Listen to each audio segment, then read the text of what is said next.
कृते जनार्दनो देवस्त्रेतायां रघुनन्दनः द्वापारे रामकृष्णौ च कलो श्रीपाद श्रीवल्लभः। श्रीपादराजं शरणं प्रपद्ये। अध्याय 15 बंगारप्पा यांचा वृत्तांत व राजाचा गर्वभंग। मी श्री दत्तानंदांची परवानगी घेऊन माझा प्रवास पुढे सुरू केला। तहान लागल्याने मी एका जवळच्या विहिरीजवळ गेलो। पाणी काढण्यासाठी तेथे एक बादली देखील होती। मी विहिरीत खाली पाहिले। पहा, मला विचित्र दृश्य दिसले। विहिरीच्या आतल्या बाजूला गोल भिंतीतून वाढलेल्या झाडाच्या फांदीला धरून एक मनुष्य वर खाली कोलांट्या उड्या घेत होत्या। ती अपरिचित व्यक्ती मला प्रेमाने म्हणाली, अरे शंकर भट्टा। मी त्यांना विचारले की माझे नाव कसे कळले। त्यावर तो म्हणाला, नुसते नावच नाही तर तू श्रीपाद श्रीवल्लभांच्या दर्शनासाठी गुरुगुड्डीस जात आहेस हे सुद्धा मी जाणतो। तुला भेटण्यासाठीच मी तुझी वाट पाहत आहे। त्यांना विहिरीतून बाहेर कसे ओढावे या विचारात मी होतो। बादलीला बांधलेली दोरी खूप क्षीण होती। माझ्या मनातील भाव ओळखून तो पुण्य पुरुष म्हणाला, प्रापंचिक बंधाने संसारकुपात पडलेला मानव तू बंदरहित असलेल्या या विचित्र योग प्रक्रियेमधील आत्मानंदात मग्न असलेल्या मला कसा बाहेर काढू शकणार। माझा मीच उठेन। आपल्याला शक्ती कमी पडल्यास श्री श्रीपाद करुणेने शक्तीचा अनुग्रह करतील असे म्हटल्यानंतर निमिषार्धात ते माझ्या शेजारी उभे होते। मी संभ्रमित झालो। ते म्हणाले, माझे नाव बंगारप्पा। तू तहानलेला आहेस, मी तुझी तहान भागवीन असे म्हणून त्यांनी बादलीने पाणी काढले आणि वेगाने ते पिऊ लागले। चमत्कारिकपणे तहान माझी भागली। याचे मला आश्चर्य वाटले। नंतर आम्ही दोघांनी एकत्र प्रवासास प्रारंभ केला। ते सांगू लागले, मी स्वर्णकार कुटुंबातील आहे। मी मंत्रतंत्रामध्ये प्रावीण्य मिळवले होते। मंत्रतंत्र प्रयोगाने नावडत्या व्यक्तींना मारून टाकण्याचे सामर्थ्य मी प्राप्त केले होते। भूत प्रेत पिशाच यांच्याशी माझी जवळीक झाली। मी स्मशानभूमीत विविध विधी करीत असे। मी कोणत्याही गावात गेल्यावर लोक मी भूत पिशाच्याकडून त्यांना त्रास देईन या भीतीने विपुल धन देत असत। माझ्यावर अवलंबून असलेल्या भूत पिशाच्यांना बळी अर्पण करण्यासाठी त्या धनाचा मोठा भाग नेहमी वापरला जायचा। वेळशीर बळी अर्पण न केल्यास ती पिशाचे मला गंभीर इजा करीत। सामान्य जनांच्या मुखावर जी प्रसन्नता पाहिजे तिच्याऐवजी भूत प्रेतांची लक्षणे व कळा माझ्यात विकसित होऊ लागल्या। माझ्या भटकंतीत एकदा मी माझ्या पूर्व पुण्याईने पिठिकापुरमला आलो। दत्तप्रभूंच्या अवतारामुळे पिठिकापूर पावन झाले होते। तरीही तेथे क्षुद्र तंत्र व परस्पर कलहाची कमतरता नव्हती। श्री बापनार्य व श्री श्रीपाद यांच्याबद्दल मी विचित्र आणि आश्चर्यकारक बाबी ऐकल्या। मी बापण्यांना मारू इच्छित होतो। मी एका तळ्यावर गेलो व दोन्ही हातांच्या उंजळीने अखंडपणे पाणी पिऊ लागलो। एखाद्या माणसाला मारून टाकण्यासाठी माझ्याकडे विविध प्रकारच्या अनेक पद्धती होत्या। त्यापैकी एक म्हणजे मारून टाकावयाच्या माणसाचे चिंतन करीत पाणी पिणे। या पद्धतीने मी पिलेले सर्व पाणी त्या माणसाच्या पोटात जाते। पाण्याने पोट भरल्यावर ते फुगून फुटते, मग तो माणूस मरतो। श्रीपादांच्या लीला अकल्पनीय असतात। मी पाणी पित असताना श्रीपाद हे बापनार्यांबरोबर होते। श्रीपाद प्रेमाने बापनार्यांच्या पोटावर थापडत होते। जरी मी खूप पाणी पित होतो तरी श्रीपादांच्या शक्तीमुळे त्याची वाफ होऊन जात होती। वारंवार पाणी पिऊन मी दमलो, पण श्री बापनार्य सुरक्षित व निरोगी राहिले। माझी क्षुद्र विद्या त्या दिवशी का फळली नाही याची खंत वाटली। कारण कळत नव्हते। श्रीपादांकडून शूद्र शक्तीच्या उपासकाची दहशत दूर करणे। मला एक सर्प नियंत्रण मंत्र येत होता। त्या मंत्राच्या योगाने मी चिंतिलेल्या व्यक्तीच्या घरी सर्व बाजूनी सर्प गोळा व्हायचो। ते सर्व त्या व्यक्तीला दंश करायचे। मी बापनाचार्यांचे ध्यान करून तो मंत्र उच्चारला तेव्हा अनेक सर्प बापनाचार्यांच्या घरी गेले। घरी असलेल्या वेलांना आधार म्हणून असलेल्या ताटीवर पडवळाप्रमाणे लोंबकळू लागले। थोडा काळ झाल्यावर ते तेथून निघून आले होते। तेथे निघून गेले। अशा प्रकारे माझा दुसरा प्रयत्न सुद्धा फसला होता। माझ्या अंकित असलेली भूते प्रेते मला बेधडकपणे म्हणाले की ते श्री बापनार्यांच्या घराजवळ जाऊ शकत नाहीत। ही सर्व श्रीपादांची लीला असल्याचा मला अंदाज आला। माझी राक्षसी प्रवृत्ती संपली नसल्याने मी स्मशानात गेलो। तेथे मी श्रीपादांची पिठाची प्रतिमा करून तिला 32 जागी 32 सुया टोचल्या। या मारण प्रक्रियेने श्री श्रीपादांच्या शरीरास त्या 32 ठिकाणी आजार व्हावेत एवढेच नाही, तर त्या सुया द्रवरूप होऊन त्यांच्या पूर्ण शरीरात विषाचा फैलाव होऊन त्याने त्यांचा अंत व्हावा. परंतु माझा हा प्रयत्न सुद्धा फसला होता. आश्चर्य म्हणजे एका मध्यरात्रीच्या वेळी माझ्या पोटात जास्त पाणी भरत असल्याचे अनुभवले. ती मला मृत्यू यातना होती.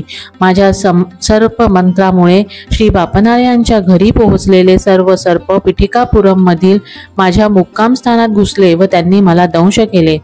श्रीपादांच्या पीठाच्या प्रतिमेला ज्या ठिकाणी मी सुया टोचल्या होत्या नेमक्या त्या ठिकाणी माझ्या शरीरात मला वेदना होऊ लागल्या. अशा प्रकारे माझ्या पापकृत्यांचे परिणाम म्हणून माझ्या स्वतःच्या शरीरातच मला वेदना होऊ लागल्या. मरण बरे असा मी विचार केला, पण मला मरण आले नाही. नरक यातना मृत्यूनंतरच अनुभवता येतात, पण रात्रीच्या वेळी जिवंत असतानाच मी त्या अनुभवल्या. असह्य यातनांना सामोरे गेलेला कुणीही मनुष्य परमेश्वराकडे वळेल. मी श्री श्रीपादांना मनातल्या मनात शरण गेलो.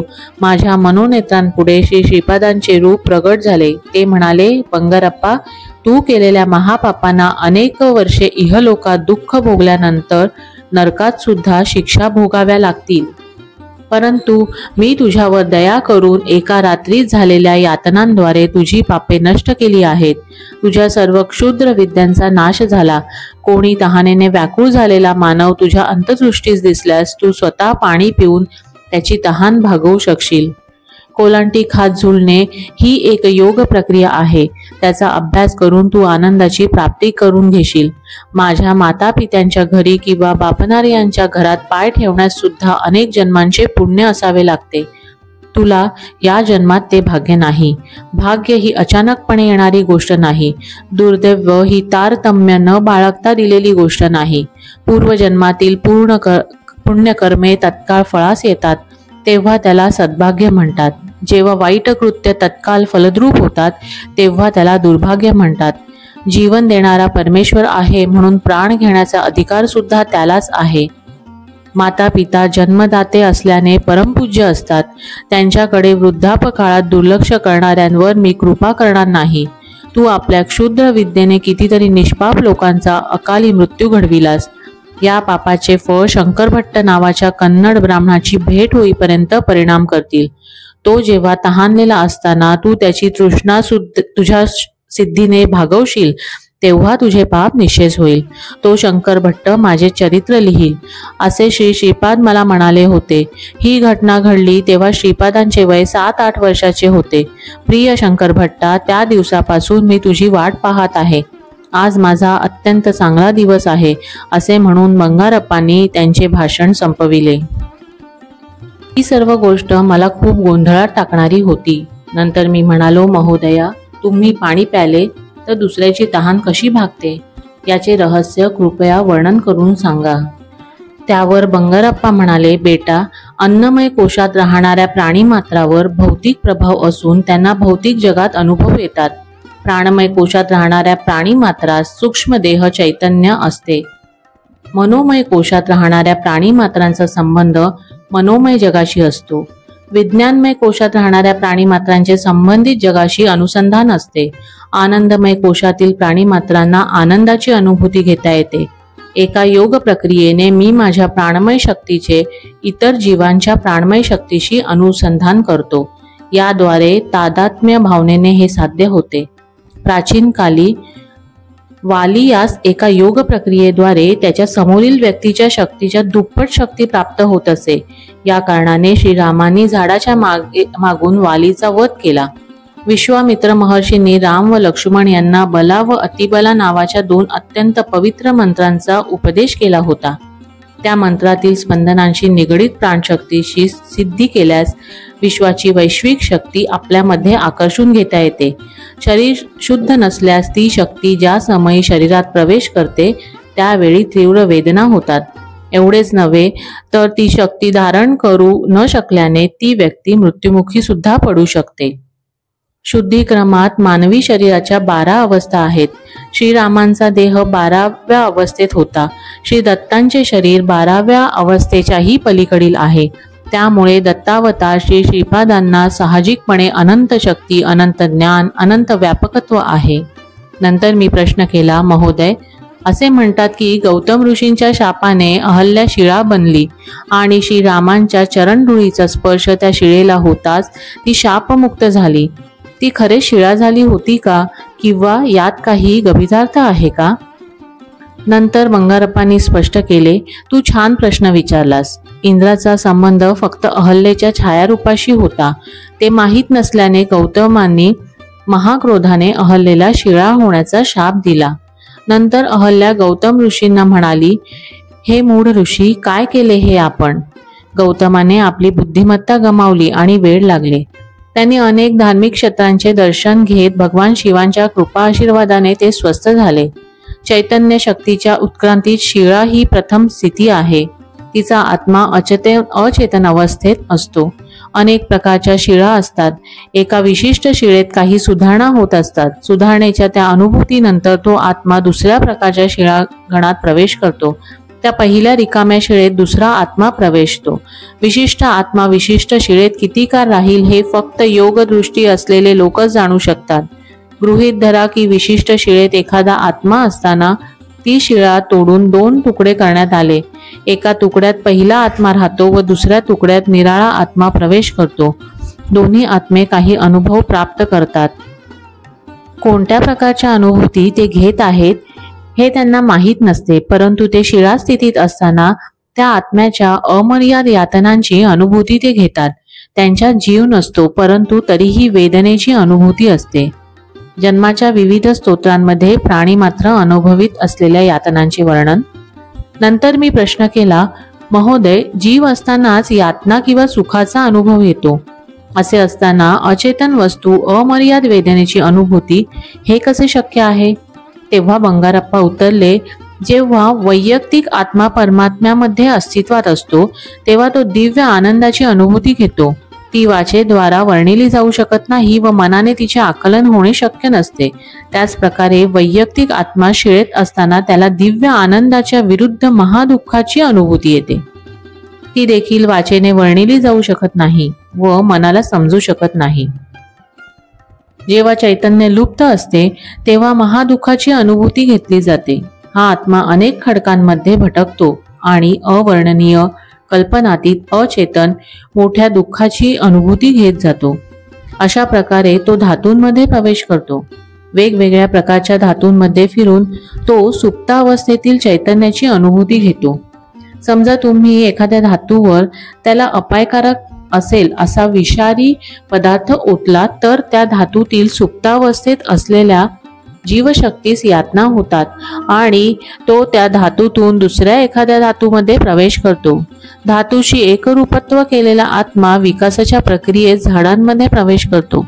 निर्जीव पदार्थ असताना सुप्त असलेली जीवनशक्ती आता कार्यरत होते आणि तिच्या ताठ उभे राहण्याची, वाकण्याची स्थिती घेण्याची उर्मी येते. त्याची मुळे घुसण्याची शक्ती देतात व त्याला प्रगतीच्या वाटा मोकळ्या करतात.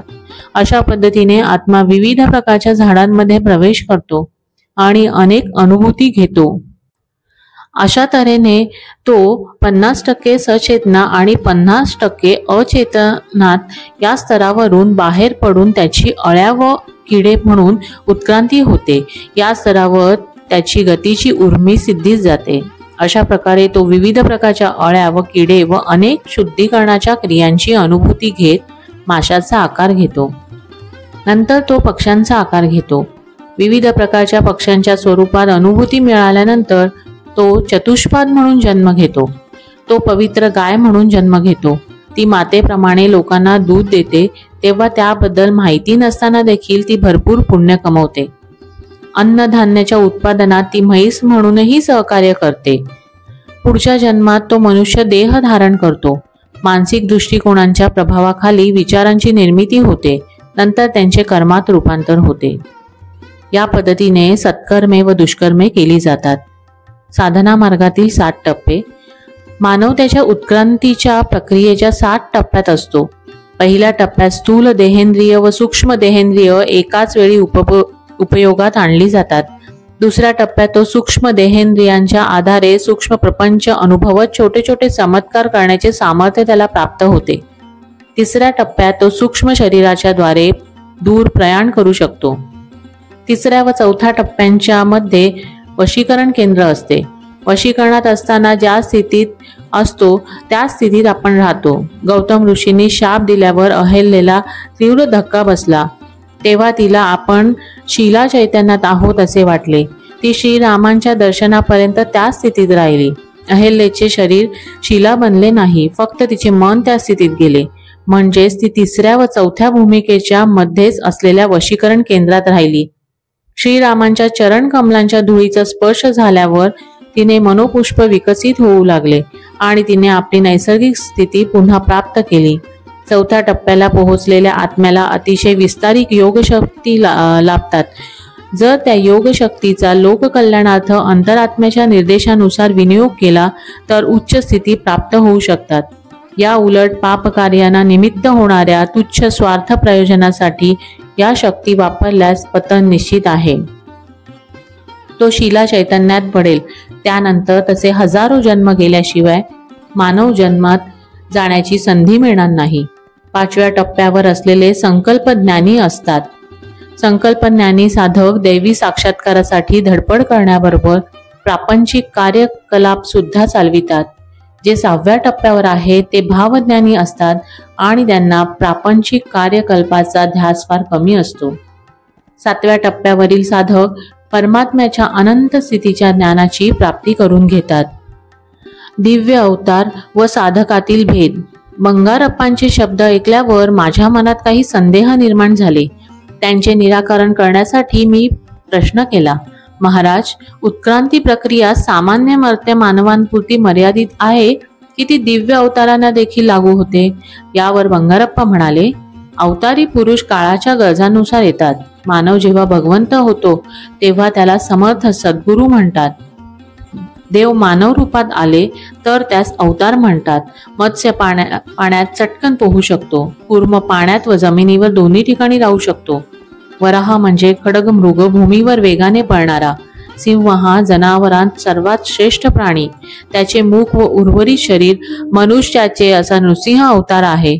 याचना प्रवृत्ती असणारा तमोगुण प्रधान असलेला वामन अवतार, रजोगुणयुक्त असलेला परशुराम अवतार, सत्वगुण प्रधान असलेला तो रामावतार, त्रिगुणांच्या अतीत असलेला निर्गुण तत्व प्रधान असलेला श्रीकृष्ण अवतार, कर्म प्रधान असलेला तो बुद्ध अवतार, श्रीपाद श्रीवल्लभ अवतार हा अत्यंत विलक्षण युग अवतार आहे. तो समस्त सृष्टीतील एकतत्वातील अनेकत्व आणि अनेकत्वातील एकत्व स्वतःमध्ये सामावून घेणारा अत्यंत अद्भुत, अत्यंत विलक्षण, अद्वितीय अवतार आहे.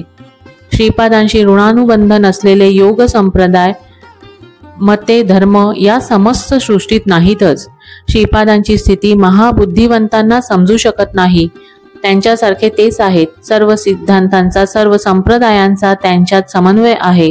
या समस्त सृष्टीचा आदी बिंदू व अंतिम बिंदू सुद्धा तेच आहेत. स्पंदनशील असलेल्या जगत व्यापारांचे निरीक्षण करणारे, उत्पत्ती करणारे व क्षय करणारे तेच आहेत. हे गहन दिव्य रहस्य आहे. सप्त ऋषींनाही त्यांची स्थिती समजली नाही. ती मी कोणत्या प्रकारे सांगू? बेटा शंकर भट्टा, तू भाग्यवान आहेस. त्यांची बहुमोल कृपा ज्यांना लाभली ते भाग्यवान जीव होत, इतर टाकाऊ होत. सत्कर्म व दुष्कर्माचे फलनिरूपण. मी विचारले, महाराज, मला एक शंका आली आहे. जर समस्त कर्मांचे तेच प्रेरक आहेत तर काही जण चांगले लोक म्हणून का जन्माला येतात आणि इतर काही जण वाईट लोक म्हणून का जन्माला येतात? त्यावर बंगारप्पा मोठ्याने हसून म्हणाले, बेटा, तू चांगला प्रश्न विचारलास. सर्व सृष्टीच्या द्वंद्वाच्या सहाय्याने निर्माण झाली. मृत्यूचे भय नसेल तर बालकावर त्याची स्वतःची आई सुद्धा प्रेम करणार नाही. वेदांमध्ये पुरुष हा शब्द आत्मा या अर्थाने वापरला असला तरी पुरुषांचे वर्चस्व सूचित करीत नाही. जसा मनुष्य धर्म व दिव्य धर्म यात बराच फरक आहे, तसाच मनुष्य धर्म व प्राणी धर्म यात फरक आहे. अशा परस्पर विरोधी द्वंद्वाच्या जोड्या नसतील तर उत्क्रांतीचा विकास होण्याची शक्यता नाही. देव सर्वशक्तिमान आहे असे म्हटल्यास त्या देवामध्ये केवळ चांगल्या शक्ती असतात असा अर्थ होत नाही. जगात तुम्हाला जी लबाडी, फसवणूक व हिंसा दिसते ती त्या सर्व शक्तिमानत्वाचा भाग आहे. दुःख असल्या कारणाने आपल्या उत्कंठेने सुख इच्छितो. दुःखाच्या ज्ञानाशिवाय सुखाची अनुभूती ज्ञात होत नाही. आपण पाहत असलेले कोट्यानुकोटी तारे प्रथम अव्यवस्थितपणे रचण्यात आले. ते एकमेकांवर आदळण्यावर काही अधिक तारे निर्माण झाले. असे अनेक वेळा घडल्यावर आपण असलेल्या सुनियोजित तारकापुंजांचा उगम झाला. आपल्या सौरमालेतील ग्रह सुस्थिर कक्षेत सूर्याभोवती फिरत आहेत. ध्रुव हा सूर्यासाठी टेकवा आहे. अशा प्रकारे परस्पर आकर्षण व विकर्षणाने सृष्टी चालू आहे. देवाबद्दल आकर्षण वाढणारा आस्तिक बनत असतो आणि सत्कर्मे करीत असतो. विकर्षण असणारा नास्तिक बनत असतो आणि दुष्कर्मे करीत असतो. तो आस्तिक व नास्तिक या दोघांचा आधार आहे. तो सत्कर्मी व दुष्कर्मीसाठी आधार टेकू आहे. या सृष्टीत लीलेत काही स्थिर नाही. तुम्ही ज्यांना भली माणसे म्हणता त्यांनी कोणत्या तरी जन्मात दुष्कृत्य केलेली असतात. त्यामुळे या आयुष्यात जरी ती सच्छील माणसे असली तरी दुःख टाळता येऊ शकत नाही. पूर्वजन्मी केलेल्या सत्कर्माचे फलस्वरूप प्राप्त झालेल्या पुण्यामुळेच दुर्जन सुख आरामात उपभोगतात, अन्य काही नाही. पाप किंवा पुण्य तत्काळ फळ देत नाही, परंतु तीव्र पाप किंवा महत् पुण्य सत्वर फळे देतात. आनंदाने आयुष्य जगण्यासाठी माणसाने कशा प्रकारे आचरण ठेवावे याचे मार्गदर्शन चांगले ग्रंथ करतात. त्याला चांगली व वाईट गोष्ट करण्यासाठी मर्यादित स्वातंत्र्य दिलेले असते. जेव्हा दुराचरण अत्याधिक वाढते आणि सदाचरणी लोक निराधार स्थितीत असतात तेव्हा परमेश्वर त्यांच्या मायेसहित अवतार घेत असतात. ज्याला जन्म व मृत्यू नाही असा परमेश्वर माणूस म्हणून अवतार घेऊन आपल्यामध्ये राहतो. ही विस्मयकारक बाब आहे. पिठिकापुरमच्या महाराजांचा गर्वभंग. पिठिकापुरम या संस्थान वतनाचे राज्यकर्ते गुप्तपणे काही वेळा नगरात फिरून प्रजेची स्थिती अवलोकन करीत. राजेसाहेबांना श्रीपाद श्रीवल्लभांना भेटण्याची इच्छा होती. त्यांनी आपले सैनिक तत्काळ अप्पाराव शर्मा यांच्या घरी आदेशासह पाठविले. आदेशाचा मजकूर असा होता की अप्पाराव शर्मा आणि बापनार्य यांनी श्रीपादांना राजेसाहेबांच्या समोर किल्ल्यावर आणावे. हे अपमानास्पद आमंत्रण श्रीपादांनी अस्वीकार केले. अप्पाराव शर्मा सुद्धा किल्ल्यात पाऊल टाकण्याच्या विरुद्ध होते. बापनार्यांसारखी थोर व्यक्ती सत्सद विवेक बुद्धीने अंतप्रेरणा दिल्याशिवाय कोठेही जात नसे. श्री बापनार्यांनी श्रीपादांना विचारले, सोनुल्या, किल्ल्यावर जाण्यास तुझा काही आक्षेप आहे का? श्रीपाद उत्तरले, आजोबा, राजेसाहेबांना भक्ती नाही, माझे दर्शन एवढे सोपे नाही. श्रीपाद सैनिकांना कडकपणे म्हणाले, जर तुमचे राजेसाहेब मला भेटू इच्छितात तर ते वैयक्तिकरित्या येथे येऊ शकतात. ते केवळ या संस्थानाचे राज्यकर्ते आहेत. मी सर्व राजांचा राजा व संपूर्ण सृष्टीचा चक्रवर्ती आहे. मी सर्व जगतांचा प्रभू आहे. तेव्हा माझ्याकडे रिक्त हस्ताने येऊ नये. नजराणा आणला पाहिजे. राजे मला त्यांचा गुरु मानित असतील तर त्यांनी गुरुदक्षिणा सुद्धा आणावयास हवी. श्रीपाद समस्या निर्माण करण्यात पटाईत आहेत. त्याचप्रमाणे समस्या सोडविण्यात ते कुशल आहेत. जर राजा क्रोधित झाला तर त्याचे काय परिणाम होतील? ह्या विचाराने बापनार्य, अप्पाराव शर्मा व व्यंकटप्पा श्रेष्ठी काळजीत पडले. सैनिकांकडून वार्ता ऐकून राजेसाहेब रागाने थरथरू लागले. ते मोठ्याने ओरडले, या दुर्बल ब्राह्मणांना माहीत होऊ दे की मी नुसता विचार केला तर त्यांच्या आयुष्यात काय घडू शकते. मी किती सामर्थ्यवान आहे हे त्यांना माहीत नाही. असे ओरडताच त्यांच्या अंगातील सर्व शक्ती गेली आणि ते क्षीण झाले. अशक्तपणामुळे त्यांना भोवळ आली. दासांनी सर्व सेवा केली पण ते राजे क्षीणच राहिले. दरम्यान त्यांच्या मनचक्षूंसमोर एक विद्रूप स्त्री उभी राहिली. तिने गर्जना केली, मी शक्ती आहे, मी तुझ्यामध्ये उड्या मारित आहे, आणि जोराने त्यांच्यात प्रवेश केली. ते शक्तीचा हल्ला सहन करू शकले नाहीत. त्यांच्या हाडांचा भुगा झाल्यासारखे त्यांना वाटले. ते क्षीण आवाजात ओरडले, ताबडतोब माझ्यातून बाहेर जा. शक्ती बाहेर पडत असताना राजाला नरक यातना अनुभवास आल्या. अशा प्रकारे शक्ती महाराजांच्या शरीरात प्रवेश करीत होती व बाहेर पडत होती. या दोन क्रियांमुळे त्यांना नरक यातना होत होत्या. सैनिकांद्वारे राजपुरोहित कोटसुंदर शर्मा यांना माहिती पाठवण्यात आली. त्यांनी स्वयंभू दत्ताची पूजा केली व तीर्थ दिले. राजेसाहेबांनी दत्त विभूती कपाळी लावल्यावर शक्तीची हालचाल थांबली. मग शर्मा म्हणाले, पाहिलं ना, आमच्या अर्चनेने तत्काळ फळ मिळते. आपण श्रीपादांच्या दर्शनाची इच्छा केली, आपणास ती उपयोगाची नाही. त्यांच्या घरी कालाग्निशमन दत्तमूर्ती आहे. तिच्या पूजेने अप्पलराज शर्मांना काही किरकोळ सिद्धी प्राप्त झाल्या. बापन आर्यांना मंत्र साधनेने काही सिद्धी प्राप्त झाल्या आहेत. व्यंकटप्पया श्रेष्ठी हा एक वैश्य आहे. एखादी चांगली वस्तू ती नकली आहे हे पटवून देऊन ती स्वस्तात विकत घेणे त्याला शक्य आहे.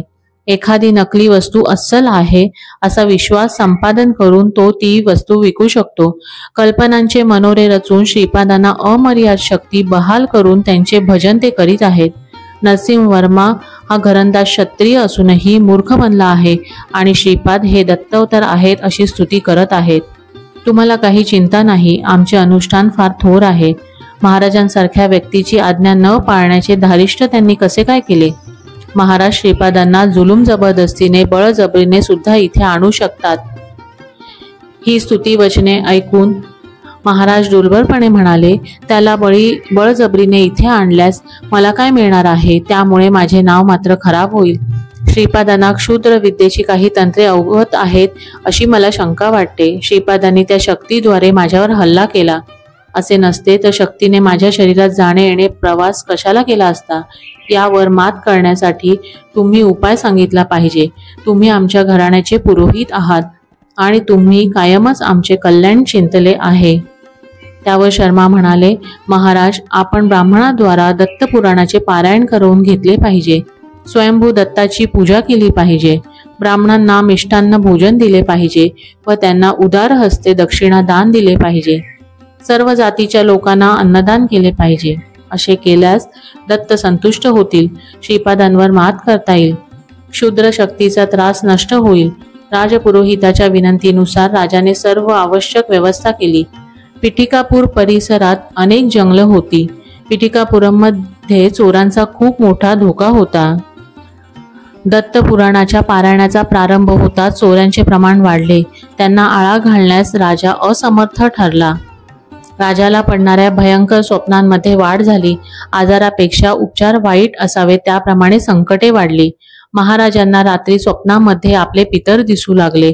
दयनीयपणे काकुळतीने अन्नाची याचना करणाऱ्या भिकाऱ्याप्रमाणे ते दिसू लागले. त्यांनी प्रश्न विचारले, तू आम्हाला वार्षिक श्राद्ध भोजन का घालीत नाहीस? आम्ही या प्रेत शरीरात राहायचे का? आम्हाला सद्गती नाही का? राजा म्हणाला की तो शास्त्रानुसार श्राद्ध कर्म करीत आहे. पितर राजाला म्हणाले, तू करतो आहेस ते ठीक, पण ते आम्हाला पोचत नाही. ब्राह्मण मात्र श्राद्धाच्या नावावर धष्टपुष्ट होत आहेत. जेव्हा ब्राह्मण विधींचे काटेकोर पालन करतो आणि मंत्रोच्चार करत विधी संपन्न करतो आणि श्राद्ध करता यजमान ते संस्कार अत्यंत काळजीपूर्वक व परिश्रमपूर्वक पूर्ण करतो, फक्त तेव्हाच पितरांना सद्गती लाभते. पितरांचे आक्रोश आणि ओरडणे यामुळे राजाला अजिबात झोप लागत नव्हती. डोळ्यांची उघडझाप केली असताही ती परिस्थिती चालू राहत होती. या त्रासात भर म्हणून त्याची उपवर सुंदर अशी कन्या भूतबाधेने पीडित होऊन केस मोकळे सोडून विकट हास्य करीत घरातील सर्व वस्तू बाहेर फेकू लागली. ती जेवणास बसली की अन्नात किडे दिसत. अचानक कपड्यांना एकदम आग लागे. अन्नदान ज्या ठिकाणी संपन्न होत असे त्या ठिकाणी जेव्हा राजा जात असे तेव्हा त्याला अशक्त शरीराचे पिशाच्चप्रमाणे दिसणारे त्याच्या राजवंशातील मृत स्त्री पुरुष दिसत. राजाची स्थिती अत्यंत दयनीय झाली. सुंदरराम शर्मा यांच्या घरातील परिस्थिती सुद्धा यापेक्षा चांगली नव्हती. त्यांची सौम्य सोज्वळ स्वभावाची पत्नी एकाएकी पतीच्या शिरावर स्वयंपाकाची भांडी आपटू लागली. त्यांचा मुलगा त्यांना दोरखंडाने घरातील एका खांबास बांधण्याचा प्रयत्न करीत होता. मुलगी तिच्या वडिलांवर ठुंकत होती आणि त्यांच्या चेहऱ्यावर तिच्या वहाणाने फटके मारित होती. जेव्हा शर्मा अन्नाची याचना करत तेव्हा त्यांना वाळलेले गवत द्यावयाचे. जर त्यांनी ते खाल्ले नाही तर ते त्यांना तापलेल्या लालबुंद लोखंडाच्या सळने भाजवण्याची धमकी देत. तथापि शर्मांनी नेमलेल्या ब्राह्मणांनी दत्तपुराणाचे पारायण चालू ठेवले. दिवसाचे पारायण संपवून भोजन केल्यानंतर घरी येताच भूतप्रेते संबंध घरातून मुक्तपणे वावरून घरच्यांना घाबरवत असताना दिसत. त्यातील काही स्त्रियांनी विकट हास्य करीत जाहीर केले, तुम्ही ज्यांचे पुरोहित आहात त्या राजाच्या पितरांनी स्त्रियांना मातेसमान मानण्याऐवजी त्यांच्यावर बलात्कार केले. त्या स्त्रिया दुसऱ्या तिसऱ्या कोणी नाही, आम्हीच आहोत. आम्हीच त्या अत्याचाराचे बळी आहोत. आम्हाला आमच्या पतींसह संतोषाने जगू न देण्याचे घोर पाप त्यांनी केले. त्याचा बदला आम्हाला राजघराण्यावर घ्यावयाचा आहे. जेव्हा तुम्ही फक्त पिंड प्रदान करता तेव्हा आम्हाला सद्गती लाभत नाही. तुम्हाला राजाकडून मोठ्या प्रमाणावर धन मिळाले आहे, ते कलंकित आहे, म्हणून आम्ही तुमच्या परिवारांना त्रास देऊ इच्छितो. पारायण करणारे ब्राह्मण सुंदरराम शर्मा व राजेसाहेब देखील खूपच भयभीत झाले. ते सर्वजण उद्वेगाने व उपहासाने म्हणत होते, आम्ही असे ऐकले होते की दत्तपुराणाच्या पारायणाने शुभ फळे मिळतात, पण काय ही विपरीतता. या पुराणाच्या वाचनाने शंकरांना आनंद झाला आणि ते भूत प्रेत पिशाचादी गणांबरोबर नाचत होते. या पुराणाच्या वाचनाने विष्णूंना हर्ष झाला आहे आणि आपल्याला जेवण नाकारताना ते अन्नाच्या शोधार्थ फिरणाऱ्या भिकाऱ्यांना आपले कृपाशीर्वाद देत आहेत. संतुष्ट झालेल्या ब्रह्मदेवाने आपल्याला बिभत्स आणि अपमानकारक शब्द वापरून त्रास देणाऱ्यांना निर्माण केले. अरे रे, जर दत्तपुराणाच्या वाचनाने आपण अशा प्रकारे जिवंत प्रेते बनणार असलो, जिथे ब्रह्मा विष्णू व महेश्वर हे शब्दांनी आपला छळ करणार असतील, नैसर्गिक मरणास परवानगी न देता आमचे रक्षण करत असतील, भूते प्रेते पिशाच्यांना खुश करण्यासाठी नृत्याचे प्रदर्शन करत असतील, तर अरे रे देवा, अशा प्रकारच्या दत्तभक्तीची अनेक जन्म आवश्यकता नाही. माणूस हा सृष्टीतील श्रमिक आहे. श्रीपाद प्रभू त्याला मोबदला देतात. नंतर ब्राह्मण सुंदरराज शर्मा राजेसाहेब श्रीपादांना शरण गेले व आश्रय मागितला. तेव्हा श्रीपाद म्हणाले, या सृष्टीमध्ये प्रत्येक जण हा श्रमिक असतो. मी मालक आहे. मी जेव्हा प्रसन्न होतो तेव्हा तुम्हाला सेवेचा तुमच्या पात्रतेपेक्षा जास्त मोबदला प्रदान करतो. मी अप्रसन्न झाल्यास जेवढी आवश्यक आहे तेवढी रक्कम वजा करून उरलेली शिल्लक प्रदान करतो. मंदिरातील स्वयंभू दत्त मीच आहे. कालाग्निशमन दत्त स्वरूप मीच आहे. मी जीवांच्या बद्दल करुणा वाटल्याने या श्रीपाद श्रीवल्लभ रूपात आलो आहे. माझ्या मुखाला कापूर आरती तुम्ही करता, मात्र माझ्या पायात खिळे ठोकता, तर तुम्हाला फळ कसे मिळू शकेल? माझे आई वडील कोण आहेत असे तुम्हाला वाटते? या दत्त पुराणातील विष्णू दत्त व त्यांची पत्नी या कलियुगात अप्परराज शर्मा व सुमती महाराणी माझे आई वडील म्हणून जन्माला आले आहेत. श्री बापनार्य एका युगात, श्री विघ्नेश्वराचा पुत्र लाभ म्हणून दुसऱ्या युगात लाभाद महर्षी म्हणून आणि बृहतशिला नगरीत भास्कराचार्य म्हणून जन्माला आले. वैश्यकुलात जन्माला आलेल्या लोकांना त्यांची गोत्र परंपरा पूज्य आहे. माझा गणेश चतुर्थीला जन्म होणे हा देवी योजनेचा एक भाग आहे. वासवी कन्यका परमेश्वरीच्या अवतार घेतल्याच्या काळापासून श्री व्यंकटपया श्रेष्ठींशी ऋणानुबंध आणि सिंहाचल क्षेत्रातील भगवान नृसिंहाचे माझे रूप व नरसिंह वर्मा यांचा ऋणानुबंध चिरस्थायी आहे. ते खरोखरच धार्मिक वृत्तीचे असल्याने या अवतारातही त्यांचा माझ्याशी संबंध प्रस्थापित झाला. मी नृसिंह सरस्वती म्हणून माझे मातामह श्री बापनार्यांसारखा हुबेहूब दिसणारा अवतार घेईन. ज्याप्रमाणे ते आपल्या तांब्याच्या कमंडलूतून पाणी प्रोक्षण करून भूतप्रेतांची त्यांच्या योनीतून मुक्तता करतात, त्याचप्रमाणे मी नृसिंह सरस्वती अवतारात जेव्हा गंधर्वपूर या क्षेत्री निवास करीन, त्यावेळी माझ्या भक्तांना छळणाऱ्या भूतपिशाच्यांना मी हकलून देईन. त्या भूतपिशाच्यांना मी सद्गती देईन. विपुल धन दौलत शक्ती सामर्थ्य असले तरी त्याचा गर्व करू नये.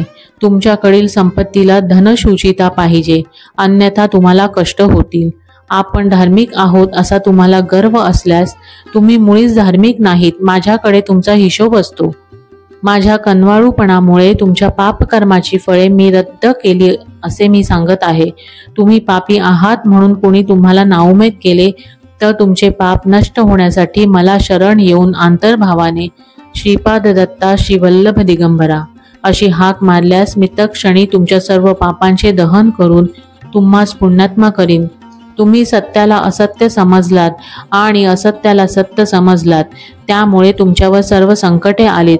तुम्ही श्रीपाद श्रीवल्लभांची निंदा केली आणि त्यामुळे तुम्ही विचित्र व विशिष्ट समस्यांमध्ये अडकलात. तुम्ही दत्तपुराणाचे पारायण करून देखील तुम्हाला त्याने कोणताही दिलासा दिला नाही. दत्त स्वतः श्रीपाद श्रीवल्लभ म्हणून आले आहेत, हे सत्य आहे. अध्याय 15 समाप्त. श्रीपाद श्रीवल्लभांचा जय जयकार असो.